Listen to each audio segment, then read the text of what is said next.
What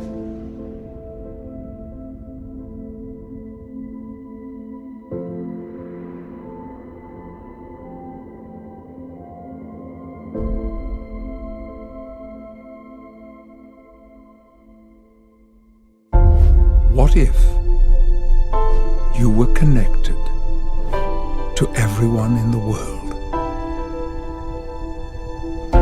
How would your life change?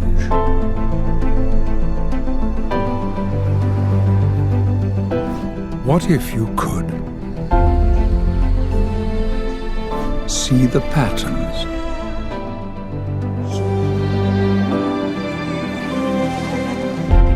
see the beauty,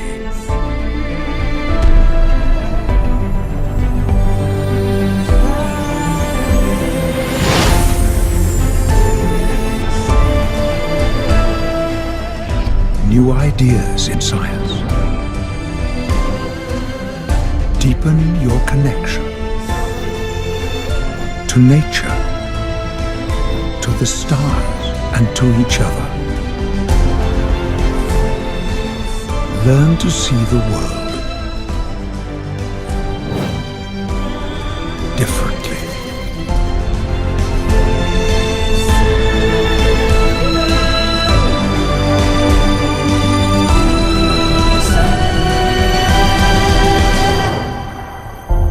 The connected universe.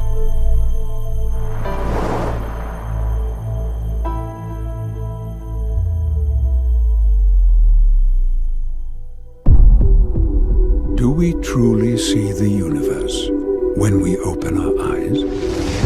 Do we see the vast potential that's inside of us? First came fire, then came steel. And it wasn't long before we started asking some big questions. Who am I? Why am I here? Some of the greatest minds in our history, Pythagoras, Socrates, Plato, Rumi, Leonardo da Vinci, Michael Faraday, Max Planck, Nikola Tesla, and Albert Einstein all start to explore the big questions of life and our universe. Their collective work points to something very important, that we might be far more interconnected than anyone had ever thought. Their ideas were way ahead of their time, so they left hidden messages for others to find later, because in their day they could only share their knowledge with a few people.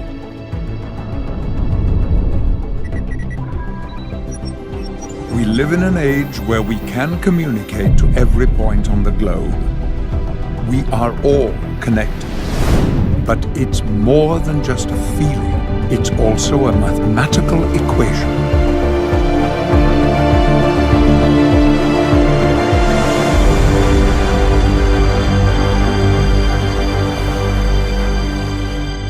But the idea that we are all connected sounds like a platitude to many of us. We're more disconnected than ever in certain ways. War, violence, greed, tragedies. These are the stories that fill the news channels, and this is a very disconnected view of the world. Us against them, you against me, danger and disaster lurking around every corner. But are we complicit in it? Because this is what so many people seem compelled to watch, drawn to the worst aspects of humanity. And then there's the ever-increasing pace. Why do we race through life so quickly, taking in disconnected message fragments with no voice, heart, or context? When we consume bite-sized pieces of information, it's very hard to imagine the big picture. Why does our world seem so frantic? Why do we spend so much of our time chasing money, career, intimacy, and possessions, with schedules so full when all we really want is simply to be together?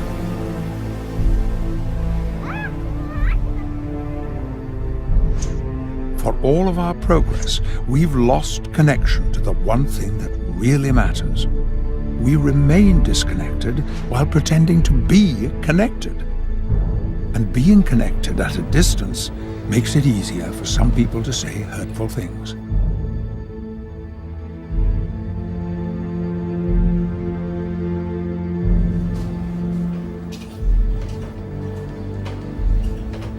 We have trouble staying connected to the ones we love, let alone the rest of humanity.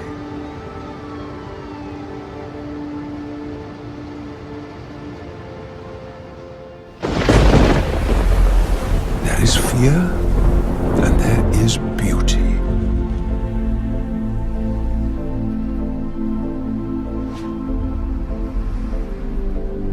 Which world do we want? How we connect with the world changes our experience of the world. There is hidden mathematics that underlies all of creation. Nassim Haramein believes the world is profoundly connected. Our universe is filled with mystery. Our planets, stars, and galaxies account for only 4.9% of the matter of the universe. So what makes up the rest of the universe? Is it dark matter? Is it dark energy?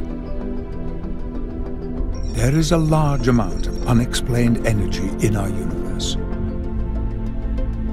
In 1992, the NASA Cosmic Background Explorer detected fluctuations in the background energy of the universe. To explore this mystery, we need to remember the words of Nikola Tesla. If you want to understand the universe, think in terms of energy, frequency, and vibration. There is a flow of the energy of the universe around you and a flow of the energy of the universe inside of you.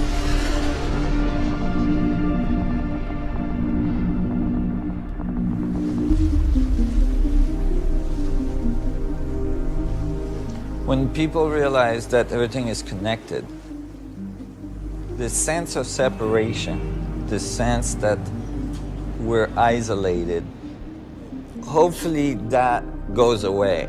And it's replaced with this feeling that we're part of this incredible creation in which everything is interdependent on everything else. And that everything is connected through this energy that's in the space. And then actually it's the space that creates matter and reality and them. They're part of the whole thing. And so that they can see the incredible potential that they have, the incredible miracle that it is that they're alive and that they're able to experience this interconnectivity with everything. It's a feeling of resonance and a feeling of connection with everything in the natural world. And maybe, just maybe, as a result of understanding this at a deeper level, they will start to understand themselves at a deeper level and understand the functioning of the universe at a deeper level,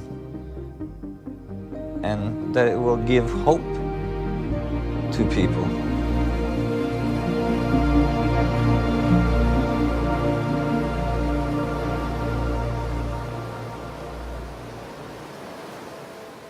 Could there be a scientific basis to the way we are all connected?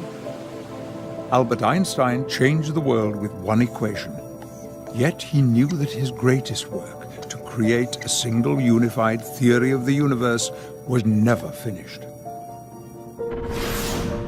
Einstein knew how important it would be to humanity if this could be discovered, and he kept searching for answers. But before he could solve it, he ran out of time. Others have built on the work of Albert Einstein in the search for a unified theory of everything.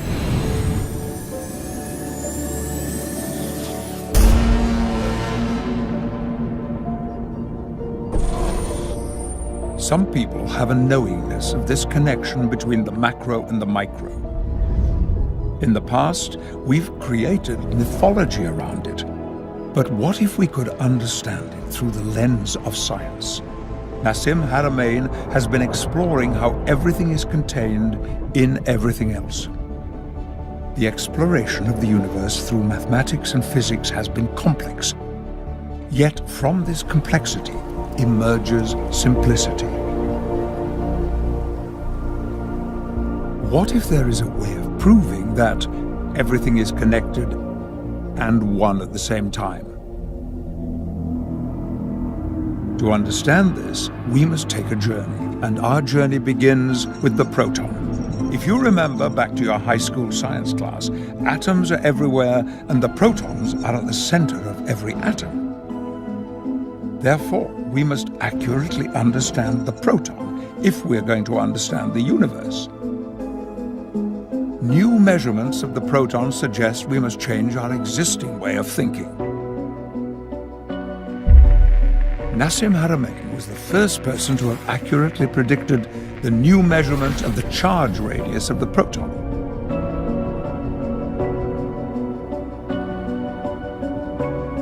The proton could hold the key to a scientific understanding of how the connection of the universe actually works.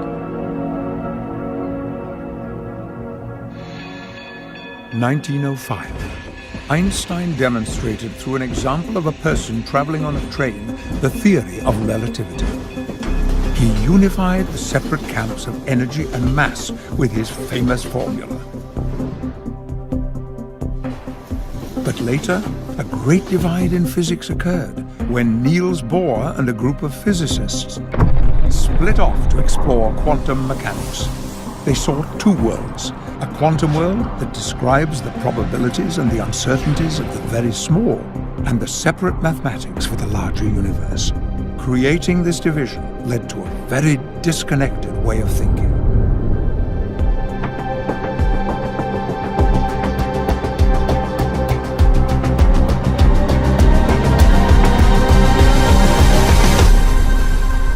Nassim Haramein, the Director of Research for the Resonance Science Foundation, has been on a lifelong search to discover a unified theory of everything.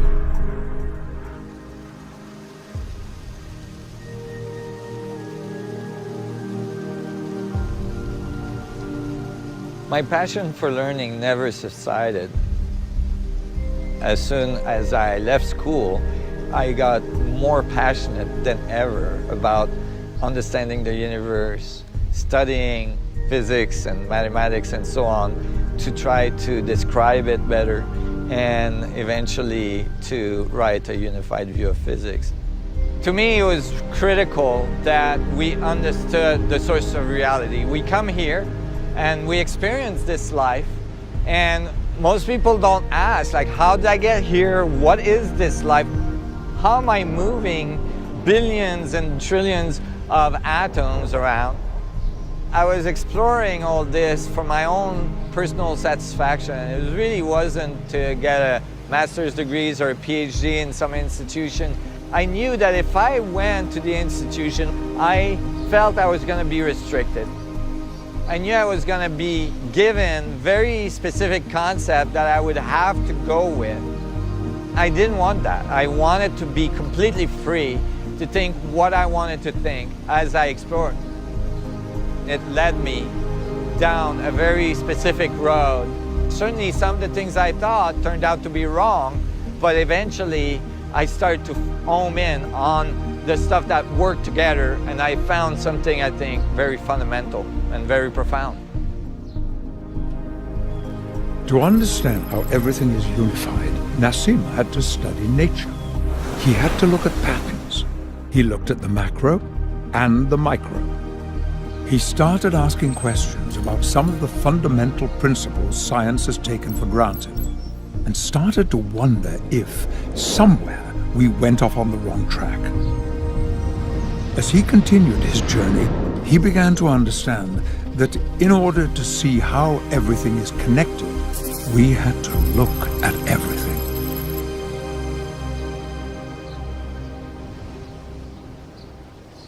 everything we experience as reality is actually made up of 99.99999% space. The little part that's not space, or the little part we define as something, the material world, is actually just a little oscillation,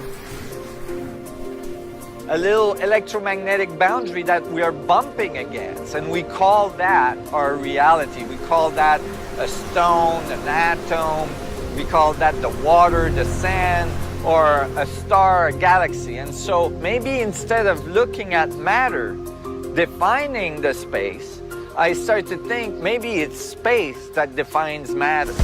It is fascinating to realize that if you remove the empty space in every atom of every human being on the planet and compress it all together, all of humanity would fit into the size of a sugar cube.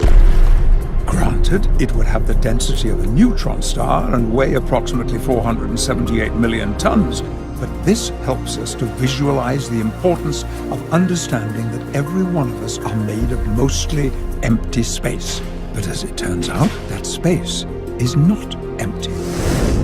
It was found that space-time at the quantum level is fluctuating with intense energy level, full of dynamic energy components. We are not only talking about the space outside of our planet, we are talking about the space inside. Each and every atom of your body, every single human on this planet has this in common. Regardless of race, color, or religion, we are all individual beings, yet this dynamic energy of the universe is constantly flowing through all of the space inside each one of our atoms, connecting us all.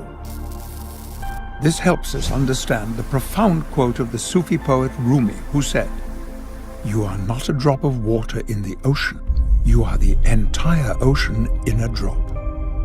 You can literally feel the force of the universe inside you and flowing through you, connecting you to everything, because you are a part of everything through this dynamic energy. The great theoretical physicist John Archibald Wheeler, a colleague of Einstein, said, "No point is more central than this, that empty space is not empty. It is the seat of the most violent physics." The theoretical physicist David Bohm explained, "Space is not empty. The universe is not separate from this cosmic sea of energy." And Albert Einstein said, "Physical objects are not in space, but these objects are spatially extended as fields. In this way, the concept of empty space loses its meaning." This underlying background energy that exists everywhere in space is described in physics as the vacuum. What if there was a way to connect to this vacuum energy rather than depleting our natural resources?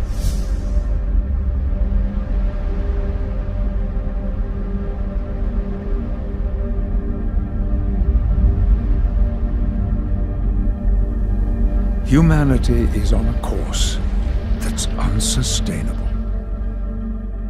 For millions of years, magnetic fields have been around us without us knowing about them, until Faraday figured out that by moving a little magnet across a set of wires, we could get an electric power source that could power all of the devices we use today in our society. Now we are discovering there is another invisible field at the source of the material world that is all around us and in large quantities. And by learning how to tap into its structure, we could power our world for generations to come. Scientists from around the world are looking for a solution to tap the vacuum energy that is all around us. And it is important that they succeed. Current wars and potential conflicts of the future will be fought over resources like oil and water. Abundant energy will help create stability in the world and reduce the threats of the perceived energy supply disruptions that cause countries to go to war. War has been a big part of humanity's past.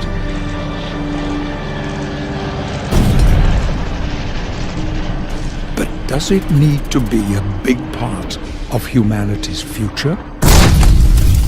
War has brought untold sorrow and suffering to mankind, and it is perhaps the strongest example of what can happen when we become so disconnected. Gandhi said, "An eye for an eye makes the whole world blind."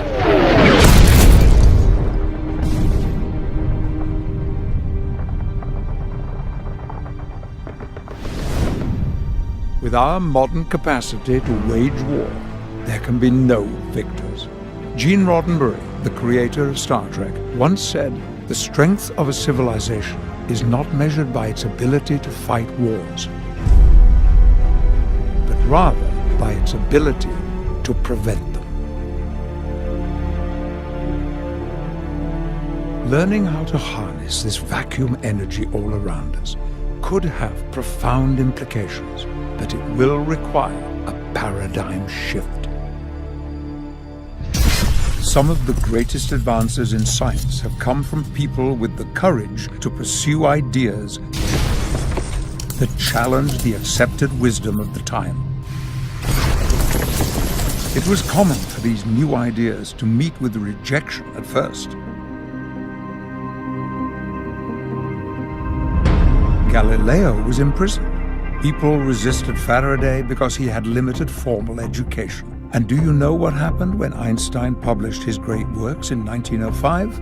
Nothing happened. People didn't connect to his ideas.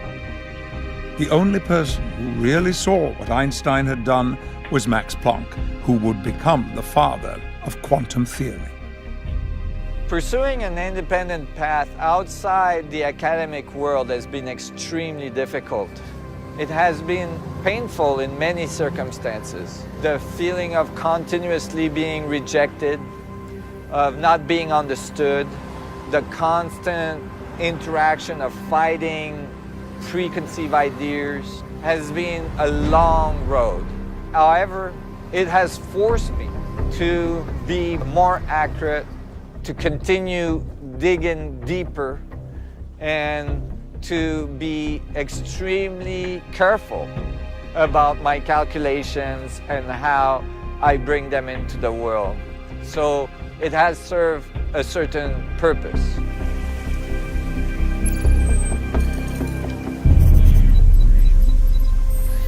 Our material world is not as solid as it appears at the quantum level.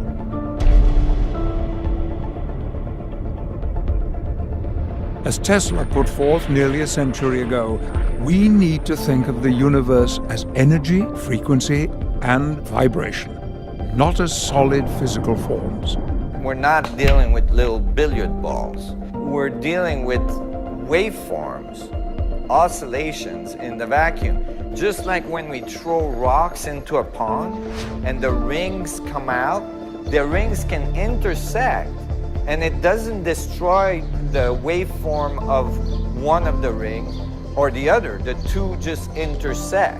And so that the spheres, the little vibrations of the vacuum are intersecting, and it is the holographic structure of space-time itself. It is the interference pattern that encodes the information of the whole universe in every point. The idea of a holographic universe was first put forward by physicist David Bohm, advanced by Gerard 't Hooft, then later expanded by Leonard Susskind. It was inspired by new understandings of black hole thermodynamics, that the information of the black hole is present on the 2D surface of the black hole, known as its event horizon. A simple example is that if you throw a wallet into a black hole, as the wallet is being consumed by the black hole, all the information contained in the wallet would become present on the surface of the black hole, because it is a rule of the universe that matter cannot be created or destroyed.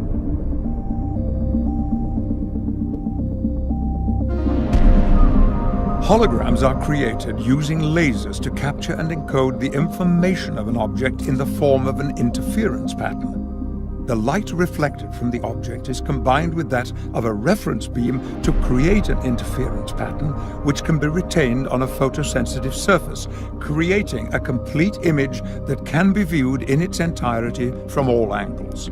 The information of the whole is present at every point. When the hologram is cut in half, the complete image is present on both pieces. When it is cut again and again, every piece still contains the representation of the whole image. It is not the actual object, but a representation of the actual object in every piece. Nassim Haramein believes that the representation of the universe is encoded by the interference pattern of the fluctuation of space-time on the surface of every proton. The difference from the static hologram example is that the holographic information encoding is dynamically happening at every microsecond at every moment, and it is constantly flowing throughout the universe.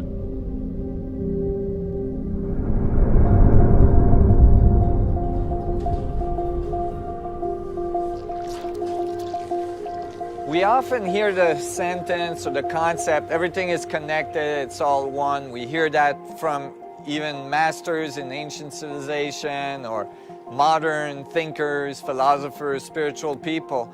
And it's a great concept. For many people, it resonates as something true.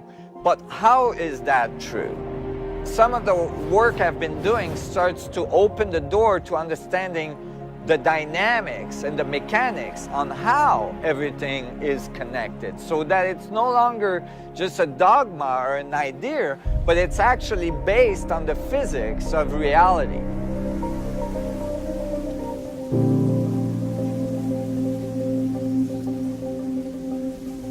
When I look carefully at the natural world, I found high level of coherency, high level of geometry, and as well this interconnectivity, this interdependency of all things with other things.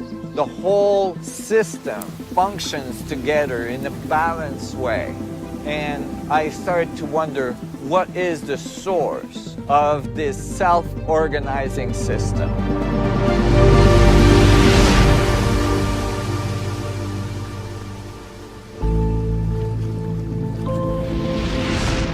What do you see? It depends on how you look. You could scan around an object and study it. Then you could look more closely using a microscope to isolate each part. In this instance, you would see millions of fibers and could spend a long time studying them. When you look too closely, you only see part of the picture. It is when you pull back that you see the part each fiber plays and how it is related to the others, and then the bigger pattern emerges. Imagine the new understandings we will gain if we could all learn to think differently and to look at our world through a big picture, connected perspective.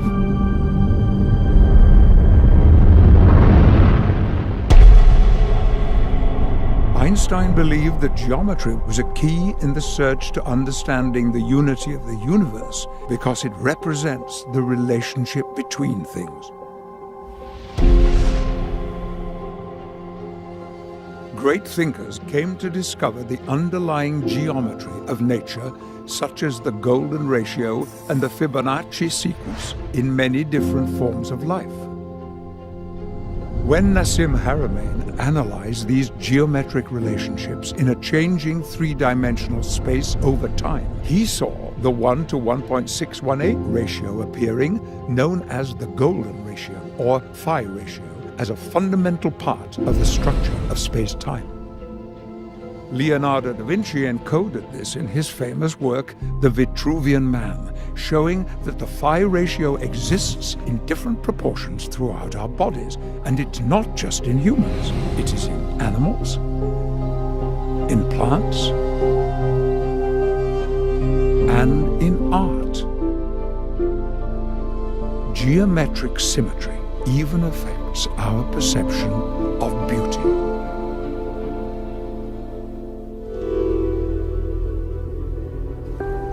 Spending time in nature teaches us that everything is interconnected and everything is interdependent on each other. We have a tendency to isolate systems and then analyze them as if they were not in relationship with anything else in the universe. So that many of our laws of physics starts with the statement within an isolated system. But then if you look up isolated system in a physics dictionary, you find that no such thing has ever been found. That is, nothing can be isolated completely from everything else in the universe. Gravitational fields cannot be isolated, electromagnetic fields, and so on. So we need to write science that takes account of the relationship of all things with each other. I think if we want to find the fundamental principles of creation, we have to experience nature from an experiential base. And then the mathematics should come together simply and show beautiful results. It's too easy for scientists to get into the laboratory and just keep trying to work out the theory and lose contact with the natural world.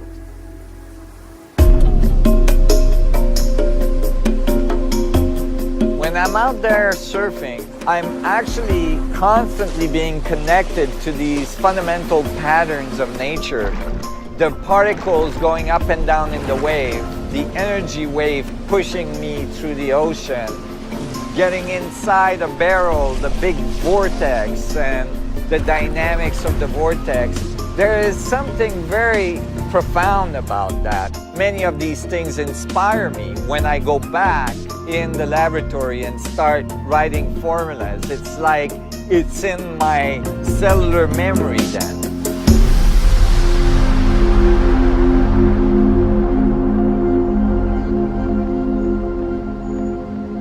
For many of us in cities, nature is but a faint memory. We are overrun by our technology. We give such importance to our digital reality that we sometimes ignore our physical reality at great peril.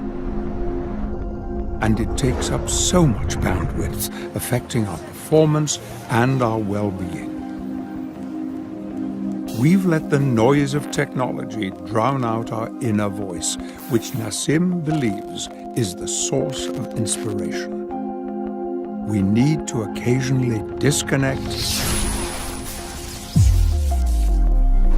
in order to reconnect.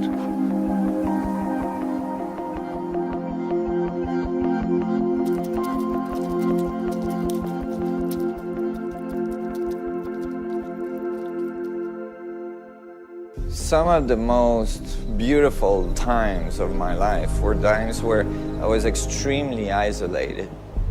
So at that time, I was coming up to Whistler, Canada.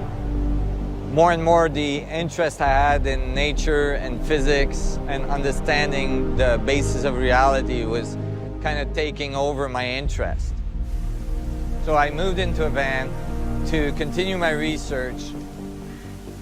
I knew that if I could tough it out, minimize my expenses, I could get enough resources so that I could continue to work full-time, doing research, trying to find some clues as to how I could unify the forces of physics.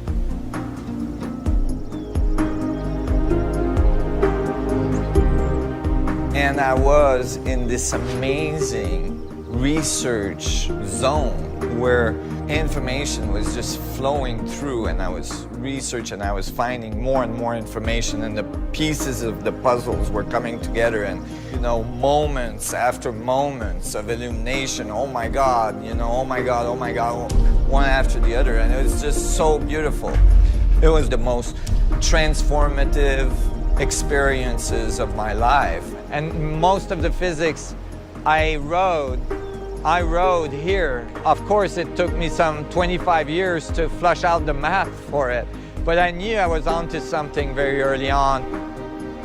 I was learning advanced physics, and I was coming to very specific conclusions, and then I was decoding ancient texts and ancient traditions that were completely confirming what I was coming up with in advanced physics, and how the world comes to be, and how the material structure exists. And many of these civilizations where these ancient symbols were present had numerous, thousands of different, very strange anomalies. Some of the things that are found around the world are not even reproducible with all the technology we have today.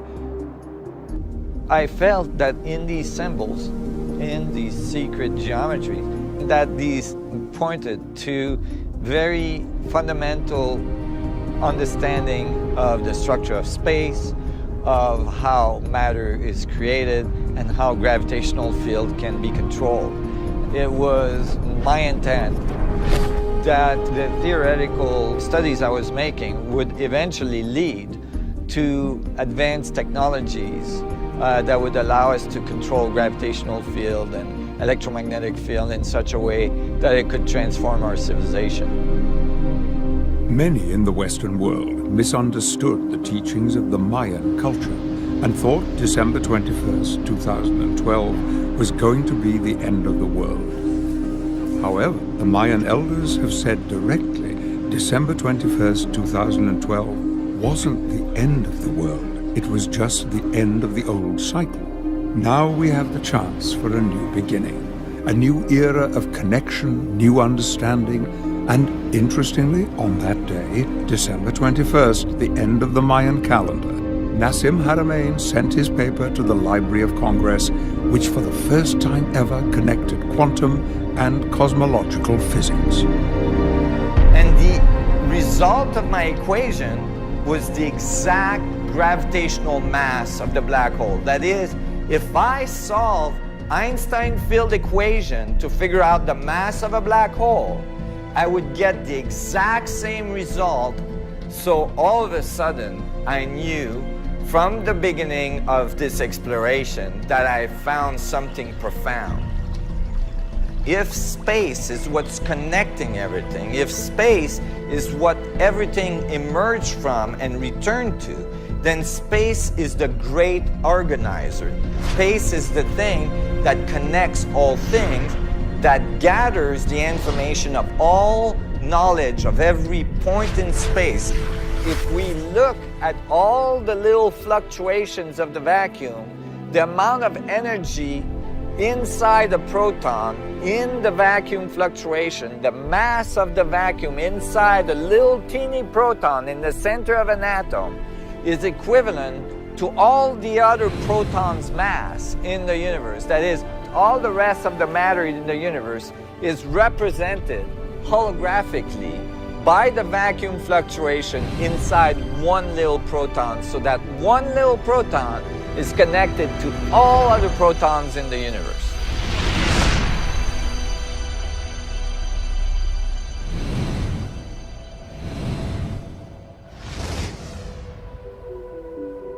Nassim's calculations seem to present evidence that our universe is holographic in nature. Another big question in our effort to understand the nature of things: is the universe random? Think of the amazing biodiversity of our planet, of all the living things. We live in a wondrous world. Think of the complexity of a chimpanzee. Consider a jellyfish, or a blade of grass, or something less complex, something not alive, a simple Rubik's Cube. 3 rows, 3 columns, 3 deep, with 6 colors. What is the mathematical probability of solving that by random chance? 13.8 billion years is the current estimate of the age of the universe. If you could send a blind person back in time with a scrambled Rubik's Cube, and they could make one move every second, how long do you think it would take them to solve it?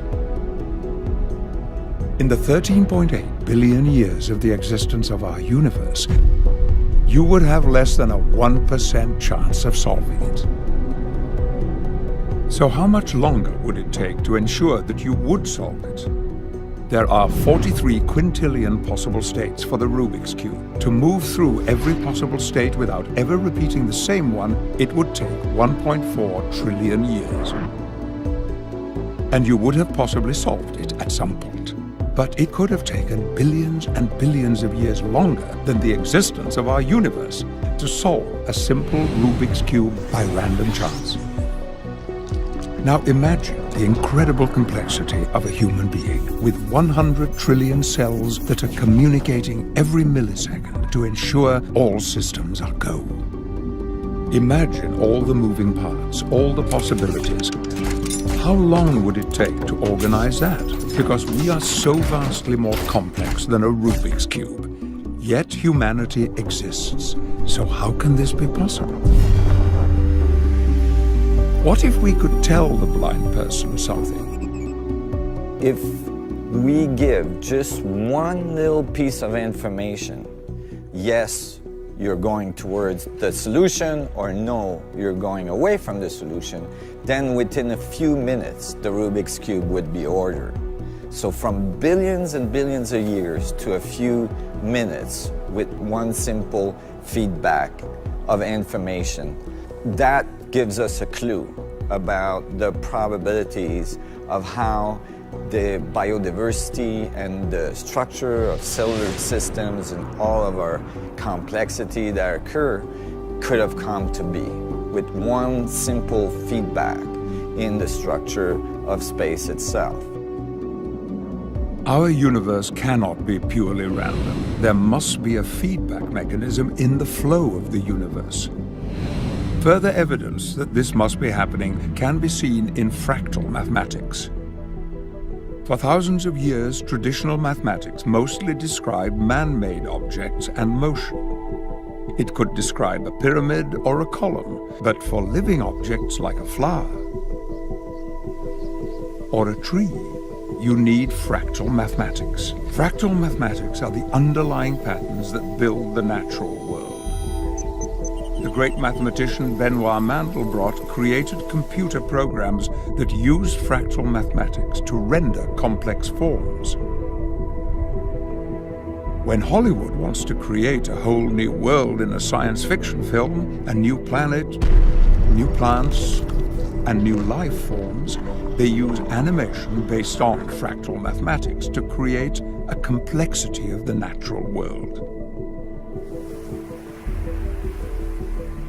To describe nature using math, you also need a feedback loop called iterations. If you start with a simple form, then iterate the formula, which means the formula feeds back on itself. You can see the complexity grow with each iteration. It is fascinating and beautiful to watch.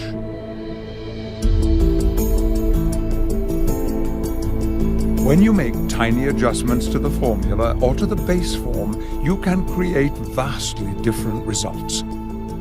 The possibilities seem virtually limitless.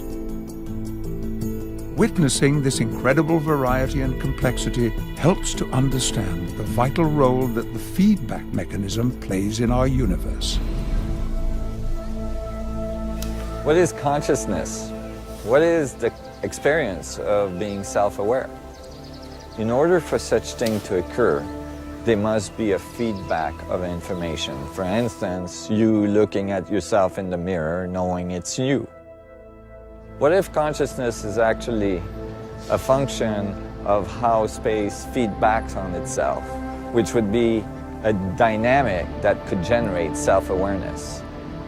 us feeding information to the structure of space-time, and space-time feeding information back in terms of our experience every day. This feedback mechanism could be the source of the self-organizing system that we see all around us at the biological level, and eventually becoming self-aware or conscious.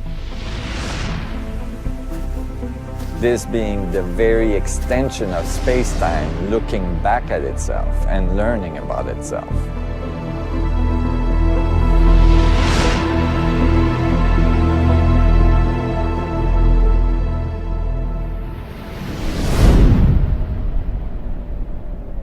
Starting out in the world, when we first gain consciousness, we learn to take in information from all around us, from parents, from books, and now from technology. We are living in a time of information overload, and we are being bombarded by messages from everywhere. We have almost infinite choices of what messages we consume. It matters a great deal what you focus on. We know the universe has a feedback loop, and our brains have a feedback loop as well. Our thoughts are not only imprinted on the universe, they also deeply affect how we experience the world. The gift of being conscious is the ability to feel the wonderful moments of life. And it also means that we feel the painful moments.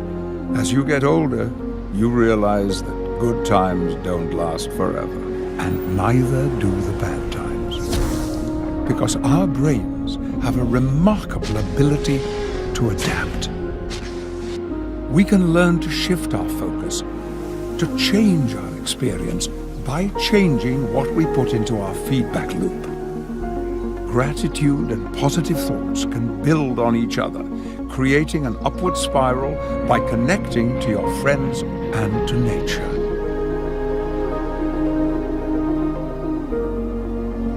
You have the power of the universe inside of you, and you can overcome anything in life.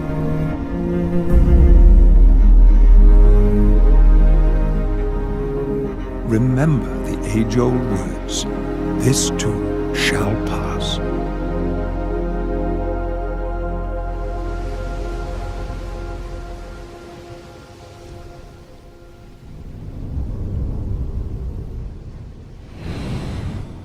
As an individual, you put your thoughts and intentions out into the universe. And through the feedback mechanism of the universe, the collective energy of everything flows back into you.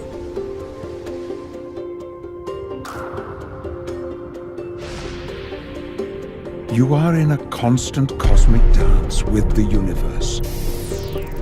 The great poet Rumi said, "Stop being so small. You are the universe in ecstatic motion."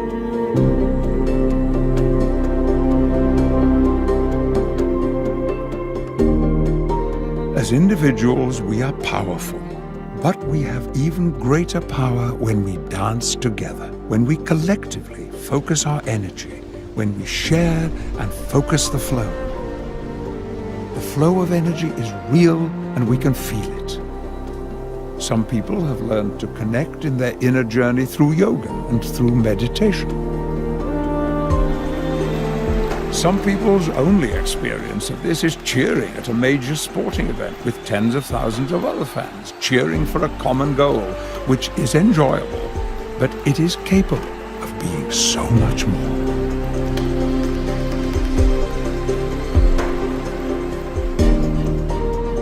Humanity is able to accomplish amazing things if we come together on a global scale to create positive change and elevate our collective evolution. You matter in the universe. You are part of the cosmic flow. I think that every person is an incredible miracle, and every person is critical to our evolution. Your body is an incredible example of interconnection and synergy. All the systems working together without even a conscious thought, in concert with your brain. Your brain may be one of the most amazing things we know about in the universe. It's doing billions of operations per second and doing everything it can to keep you alive. If you take a moment to connect to your body and appreciate all the invisible processes it does for you, it heals your cuts, helps fight disease, gives you energy. What if you stop being judgmental about the appearance of your body and choose to love your body for the incredible miracle that it is? How do you think your life would change? Your body is the vessel by which you experience the world and the universe, and it allows you to be part of the cosmic flow.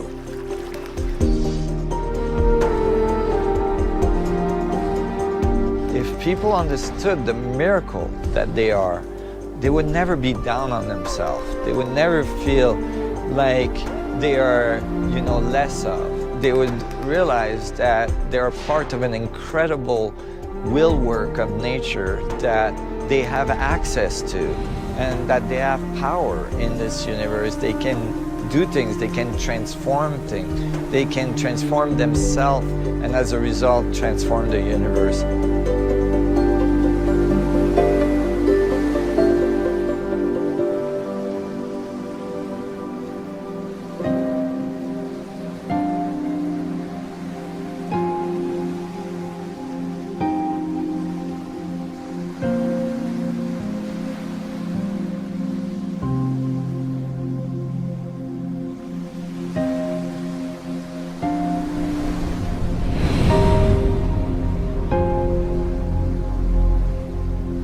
Famous mathematician Benoit Mandelbrot proved that the smaller the unit of measurement that you use, the more accurate your final result.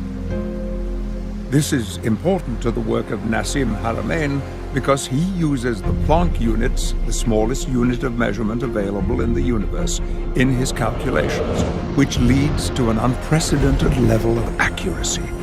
So, how incredibly small is the Planck unit? In order to give you a conceptual notion of the relationship in size between the Planck and the proton size, if the Planck was a little grain of sand, then the proton would be the size of the distance between the Earth and Alpha Centaurus, an enormous bubble that spans large amount of space, some 4 light years across. And then fill it with grains of sand. That's how many Planck units are in the proton. Imagine every grain of sand on the Earth would just be the tiniest speck of the number of Planck units on a proton. Not only does this show how small the Planck unit is, but it also shows how many Planck units fit in a proton. Haramein calculated that all the little Planck pixels add up to all the information of all the other protons in the universe, and that the fluctuation of the Planck oscillators creates the information network that the universe uses to get constant feedback.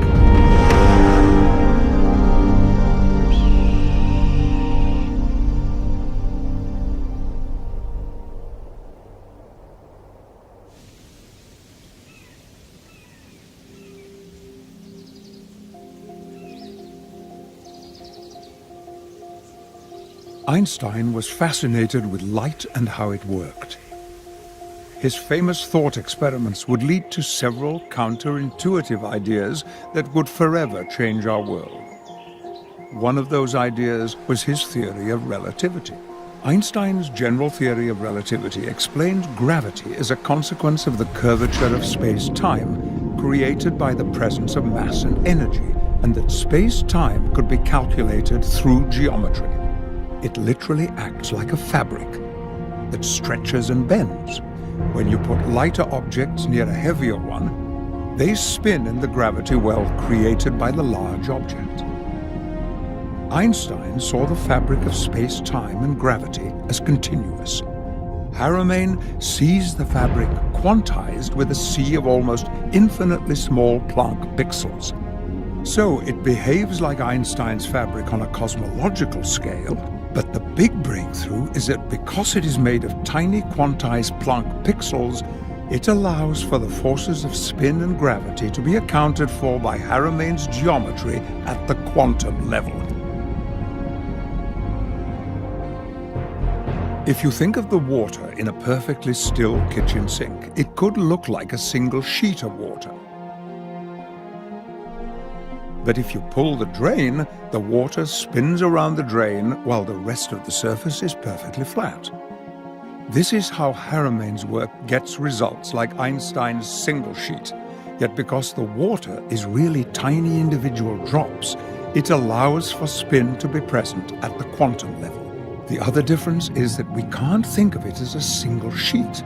Think instead of it being stacked infinitely high and infinitely low, infinitely right and infinitely left, in a giant Planck pixel soup that fills the universe, allowing spin to occur anywhere. Einstein geometrized space-time at the cosmological level, and until he died, he believed that there were gonna be a solution to do the same at the quantum level. So I was very much inspired by that. As Einstein was fascinated by light, Haramain is relentlessly fascinated by the forces of spin. Everything in the universe has spin. And I came to conclude eventually that the fundamental torque that produces the spin comes directly out of changes in density in the structure of space itself. Just like a little change in density between hot air and cold air produces a hurricane, which if you look carefully looks a lot like a galaxy. The same forces are generated in the structure of space itself because of a gradient or a change in the density of the energy of space. The structure of spin is critical to our understanding of the dynamics of the universe. Think about all the ways we are spinning. The Earth spins at about 1,000 miles per hour at the equator. The Earth spins around the Sun at about 67,000 miles per hour. The Sun, with our solar system, is spinning around the galaxy at 515,000 miles per hour. The galaxy is moving through the universe at approximately 1.3 million miles per hour. Our DNA expresses spin. Atoms spin, protons spin, everything in the universe spins. Spin may be the one thing that connects us all.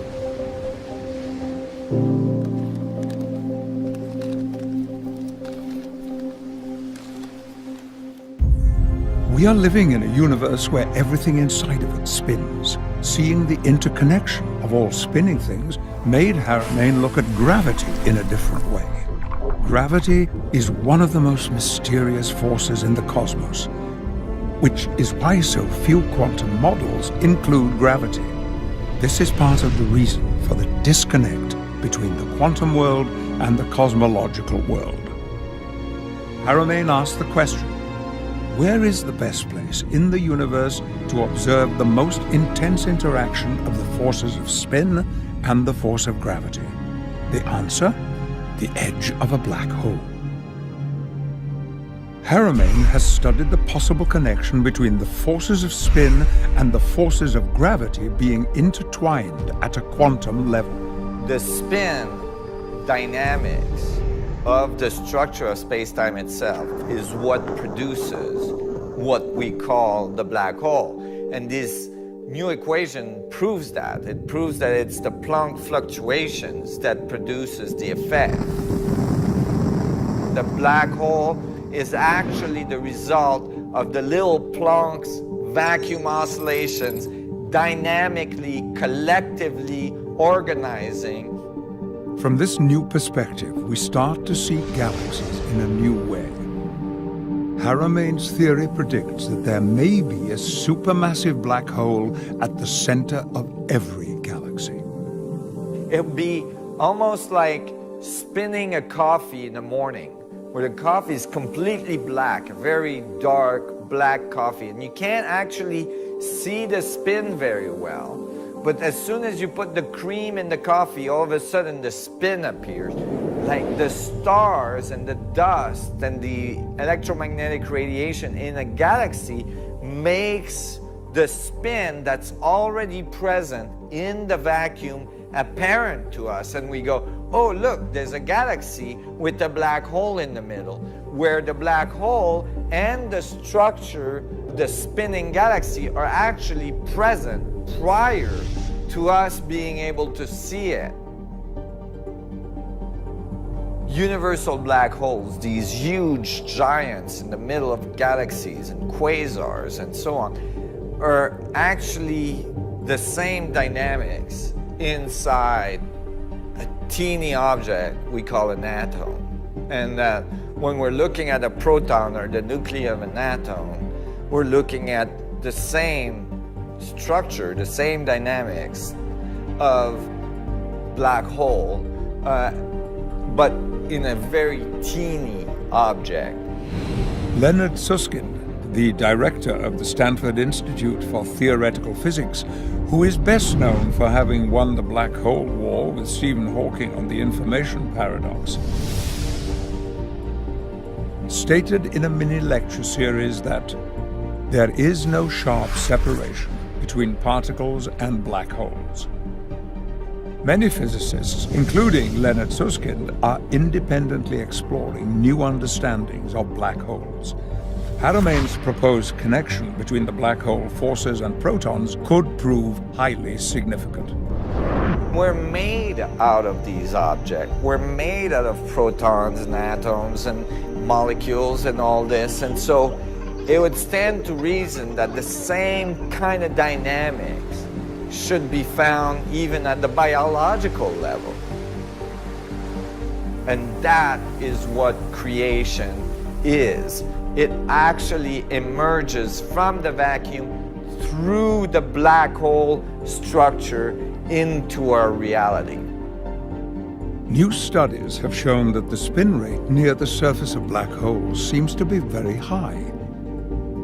They spin close to the speed of light.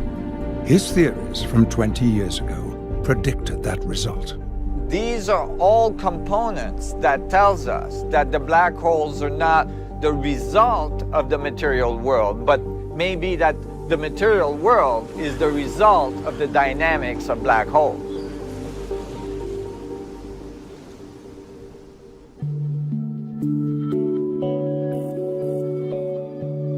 Information and energy flow throughout the universe. For many people, the science of the interconnection of the protons is exciting because it resonates with the feeling of the connection of life. We feel the connection of life very deeply with our loved ones, our families, our pets, with the animals, with the amazing flow of nature and our connection to the natural world.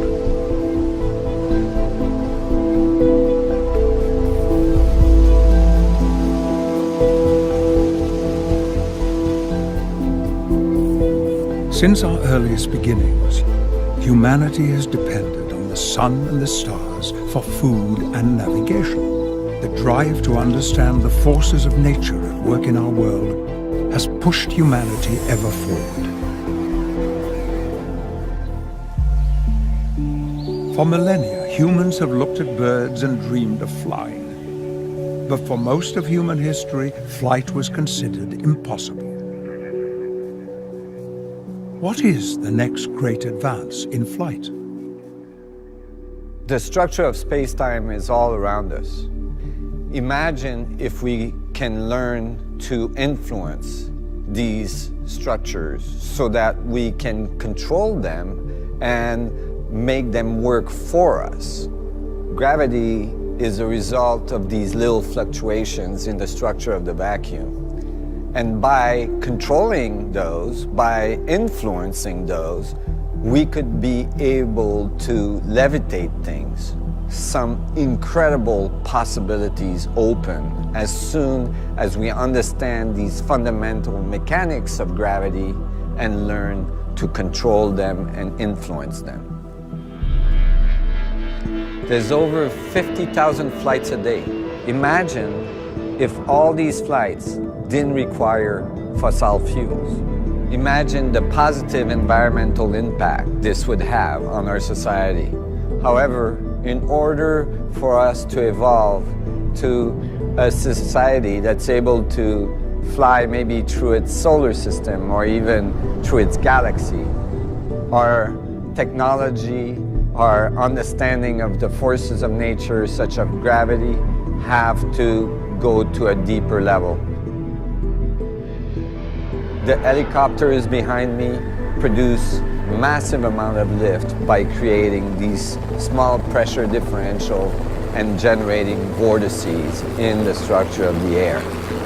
Now imagine what we could do if we could create the same type of depression or the same type of gradient change in the structure of the fluctuations of the vacuum itself. The space would curve and generate what Einstein described as gravity in space-time curvature. By doing so, we could control the gravitational field. Is it possible to create a gradient in the structure of the vacuum itself? We already do this with the Casimir effect, where we create a little gradient between the two plates that forces the plates to get pushed together.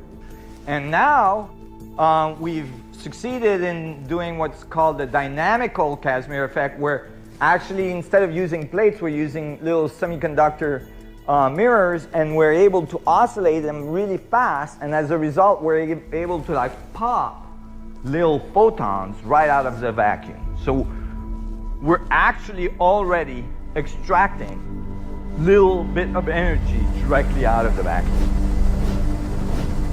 This opens incredible possibilities. Tapping into the network of the structure of space leads to space travel across very large distances and so on.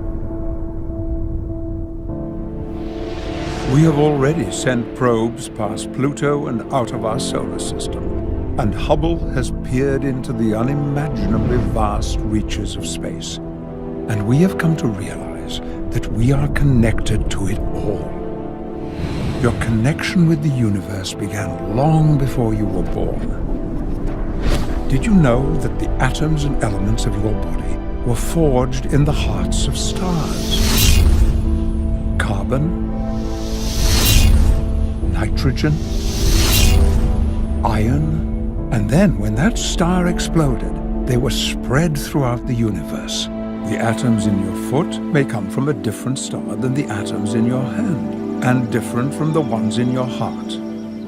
We are connected to the stars in a profound way, literally made of stardust. Individual examples of a living, connected universe. Our mountains have watched humanity rise. Yet, what have we risen to? Are we at our best? Are we capable of so much more? Imagine if we open our eyes to new ideas, the heights to which we could rise, and make that journey for ourselves and for all of humanity. Because we are all one. It has been a long road to get to the place where we truly understand the concept, as above, so below, as within, so without. And that the forces of black holes are present in something as small as a proton. This changes the way we see the unity of our world. as the dreams of our future take flight. This becomes an equation for a more connected humanity.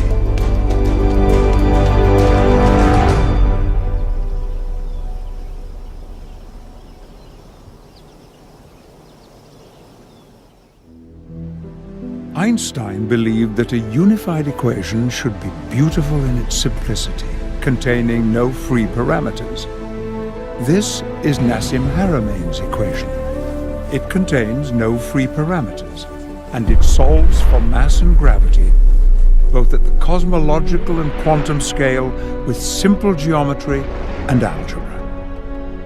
I took the radius, I calculated the surface, I calculated the volume, and then I divided by the little Planck spheres to figure out how many is inside and how many is outside. So that the outside was denoted as eta in our paper and the inside as capital R. And then I just did R over eta. I just looked at the relationship of the inside information to the surface horizon information. And I got a ratio.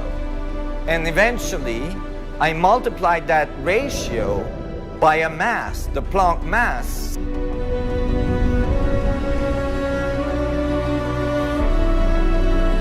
And the result of my equation was the exact gravitational mass of the black hole, just by basically pixelating the inside and the outside of the black hole and looking at their relationship.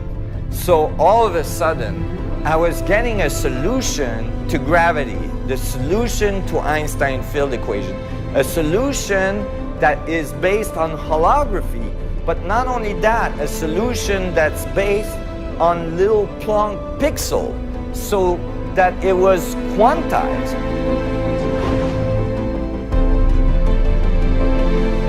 Einstein said we can't solve problems by using the same kind of thinking we used when we created them. Creating this bridge to unify the great divide in physics is an important step forward in advancing a more connected view of physics. So in the paper that I wrote and I sent to the Library of Congress for copywriting in December 2012, I make this little prediction that the radius of the proton should be exactly this value. And I state in the paper that more precise measurement in the future may confirm this theoretical result.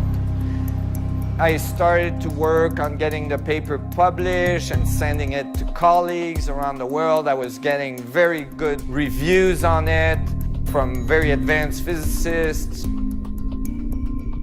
And then all of a sudden, a paper was published. On January 25th, 2013, a new muonic measurement of the charge radius of the proton confirmed Haramein's predicted value. The experimental results were not what the quantum world wanted to hear. The measurement came in at 4% smaller than what was expected by the standard model. And so it was very difficult for the scientific community to accept this measurement. Nassim, you're on Yahoo Finance News. What do you think about that? Oh my God. CBS.news. Changing the paradigm as we talk. History in the making. New connected universe theory offers an alternative explanation of gravity and mass, revealing potential new source of energy. That's big. Look, it's in the middle of the day. I mean, the night. Oh, that's fantastic. That's really awesome. Oh my God. It's incredible. The wire went out, and within minutes, it was picked up by some of the largest networks and media on the planet. And it's already across the world. India, Germany, Europe is coming online. The East Coast will in the next few hours, I'm sure. I just feel like, okay, we're making a significant difference now. We're really kind of birthing a new paradigm, a new moment. in the history of science and the history of understanding of the universe on the planet. Some 30 years I've been visualizing this moment where my work would appear on major news feeds all around the world. I mean, we got a lot of pickup on this news release. Today's the day. And it's kind of strange. It's a strange feeling. It's like, oh my God, it actually happened. And, you know, it seems like a day like any other day. But this is the day that it happened. And this could very well be the day that science changed forever.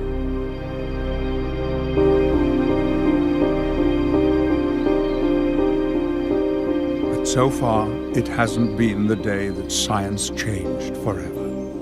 Looking back through history and physics, this is a pattern that has been repeated time after time after time. Someone comes up with an idea that later will become standard, but at the time, nothing happens. And sometimes there is massive criticism about the idea because it's a different way of thinking. We are only now discovering some of the unpublished works of Sir Isaac Newton. He didn't share all of his work because it went against the religious dogmas of his time. It's a little bit like steering a large ship. The wheel gets turned, but there's no immediate change of direction. In the world of physics, it can take years. After he first published his paper, Haramain was invited to share his knowledge with one of the largest laboratories in the world. However, when the administration found out about it, that invitation was cancelled because they were focused on looking for a solution in a different way. After 30 years of work, believing that this would be his moment, history is again being repeated, that potentially a big leap forward in our understanding is not being recognized. What I'm most afraid of is that the world will misinterpret what I say, misinterpret who I am, and continue on their self-destructive path they are on today. And that this incredible opportunity in our civilization we've had to grow and to evolve to a galactic community will be missed. I hope to be able to inspire people to think differently, to not be afraid to be who they are, and not to take everything they've taught in the school or in the media or anywhere else just as a given, but actually to question what is being said and the validity of it, and to do it in a way that is constructive and that leads to higher understanding and higher levels of creativity. And I hope that my path and all this exploration I've done can inspire people. Science doesn't always change overnight. The Greeks theorized about the existence of atoms 2,000 years before we could actually detect one.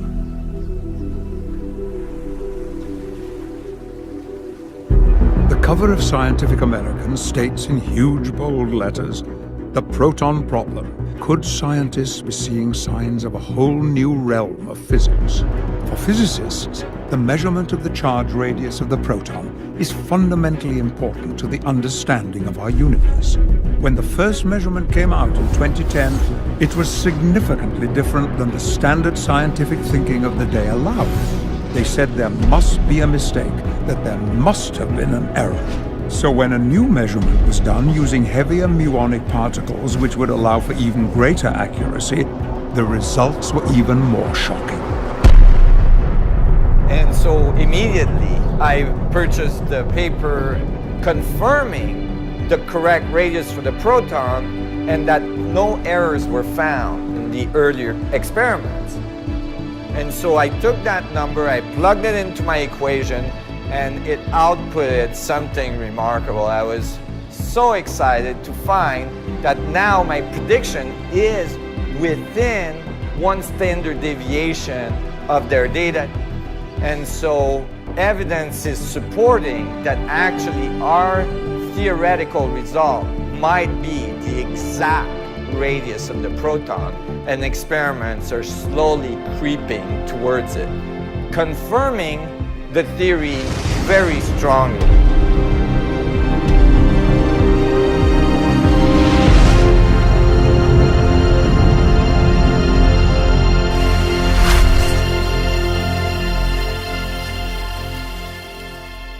Standard thinking says that there are 4 fundamental forces in the universe: gravity, electromagnetism, the strong force, and the weak force.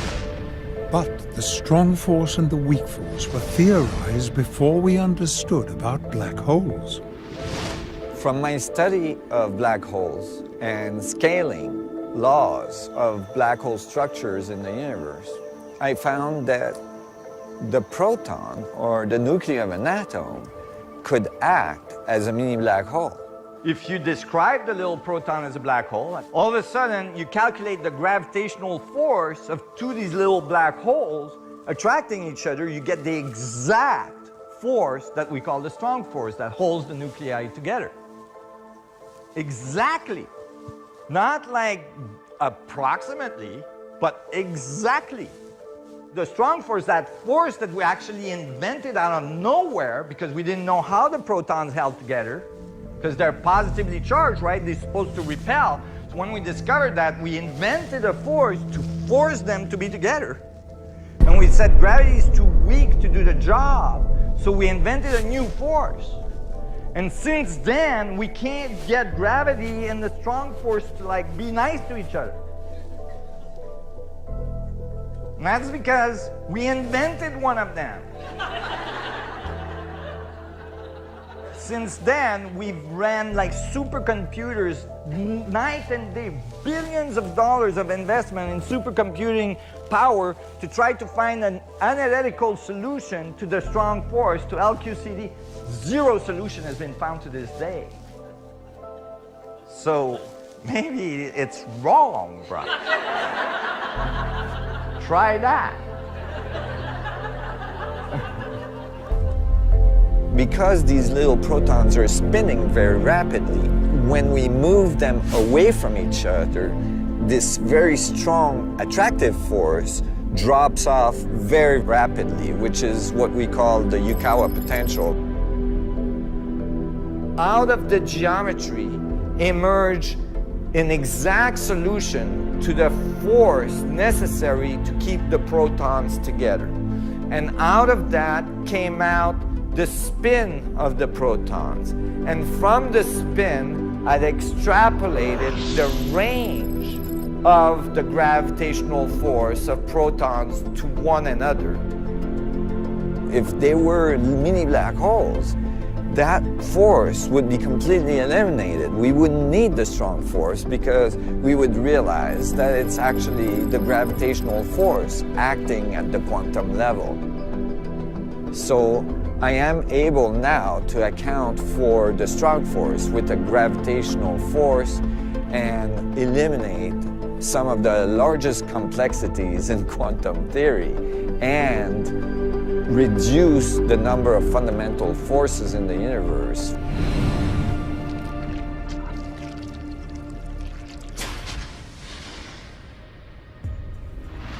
What really keeps me going, this amazing transformation I can see when a person realizes that they're connected to everything and that they matter in the universe.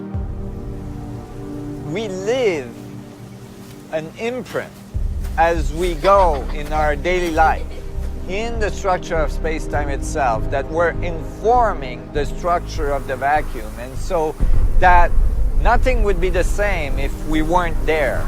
We're actually participating in this incredible complex will works of nature, and that the communication of all the things in it is occurring through this imprint that we leave on the structure of space-time as we go along, as we interpret what we see and how we feel.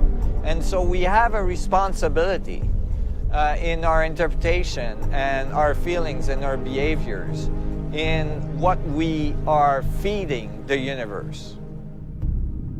So what do you want your imprint to be?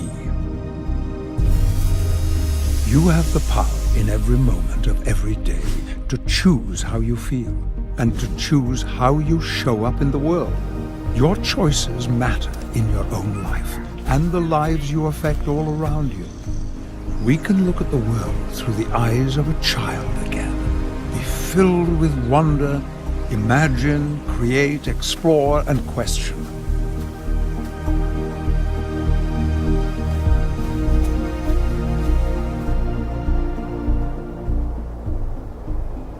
Our heart is how we feel all the things we can't see. And when we integrate the power of imagination with the love and strength of our heart, our world will change, bringing hope for a better future. And this requires action. We already know about the feedback loop of the universe that creates reality. But there is also a powerful global technological feedback loop in the form of the internet. We consume content, but we also contribute content. Status updates, pictures, tweets, blogs, and we like, we react, we comment, and we share. This is a perfect example of a feedback loop. We live in an age where we can help each other solve problems like never before. One person has a problem, solves it, posts it, and we can all benefit from it with a few clicks on the web. Scientists from around the world can collaborate remotely and give each other feedback like never before. We are living in the most technologically connected time in history. So what are we going to do with this opportunity? Technology is a double-edged sword, and it can cut both ways. Many people think technology alone holds the key to creating a better future for humanity. But there is more to it than that. It is the consciousness with which we create and wield that technology that will significantly impact our world. And the choice is ours. We can choose to do more than just use technology to understand the mechanics of the heart. We can choose to listen to our hearts, to connect to it, to be inspired by it, to learn to follow it, and to learn to use it to the fullest. Our heart is part of our grand connection to the universe. Together, we have the power to raise consciousness globally. We can make kindness go viral. We can actively contribute to creating a world where we focus on the good. We can renew hope, create solutions, and we can share old wisdom and new ideas. It would be hard to explain to someone 40 years ago the incredible impact of the simple connectivity of the internet and how it changed nearly every aspect of our lives. It is hard for a young person today to imagine how the world used to be, because everything is changing so fast. Can you imagine what the future will be like in 20 years? Where will science take us? What will our technology look like? What will we learn when we stand inside a virtual reality proton and observe and interact with 3D visualizations of real-time experimental data? It's really exciting to see the interest that this new theoretical understanding is bringing. We're collaborating with industry and have now state-of-the-art laboratories to produce technological advancements that are critical for the evolution of our planetary system and our society, including energy production, gravitational control, and all these things. So a lot of incredible things are happening, and we're making great strides in achieving a whole new level of understanding of our universe, ourself in it, and a whole new level of technology to go along with it. It is estimated that human knowledge took 1,500 years to double for the first time. Then by 1900, it doubled every 100 years. By the 1940s, it doubled every 25 years. And in 2013, it is estimated that it doubled every 13 months. And that time span continues to get shorter. But knowledge alone isn't wisdom. Leonardo da Vinci said, "Learn how to see, realize that everything connects to everything else." From this place of connected understanding, he became very prolific across multiple disciplines, making innovations in science, in anatomy, in biology, in engineering, and in art.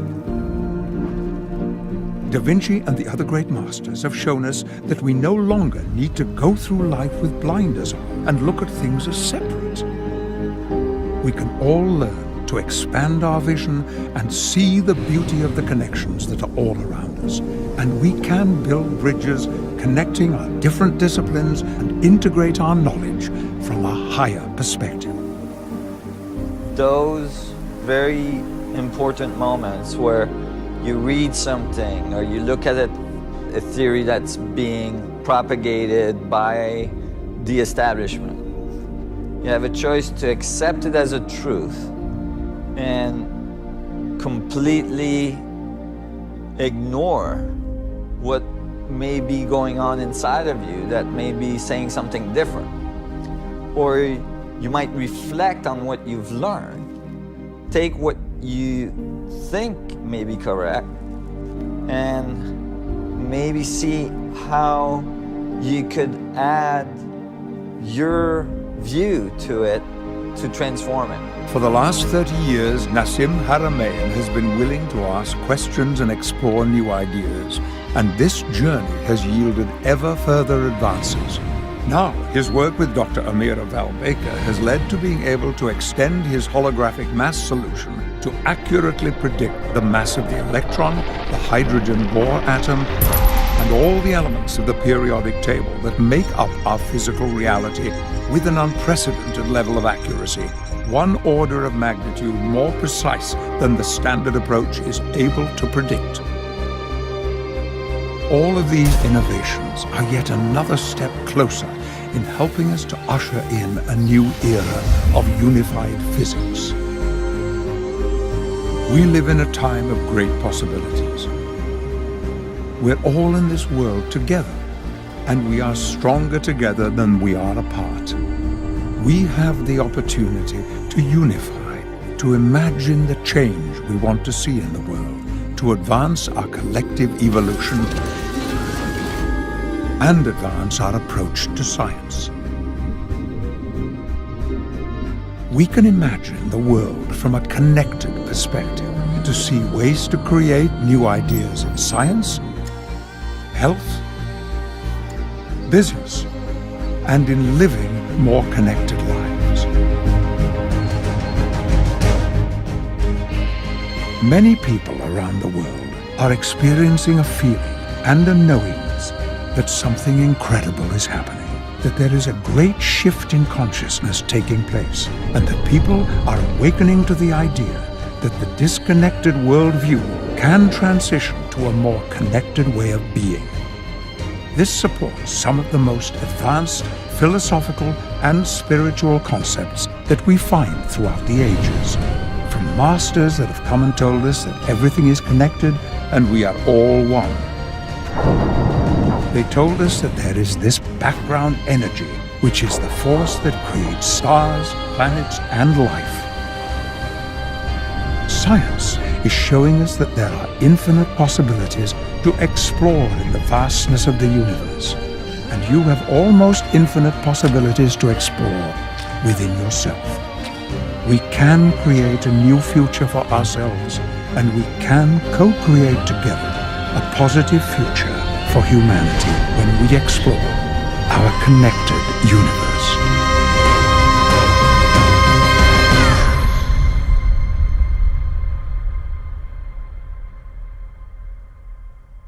I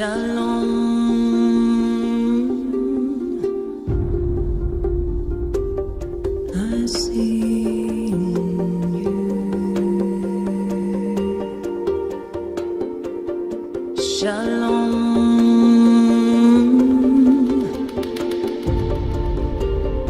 I see in your eyes all of me finding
de sol,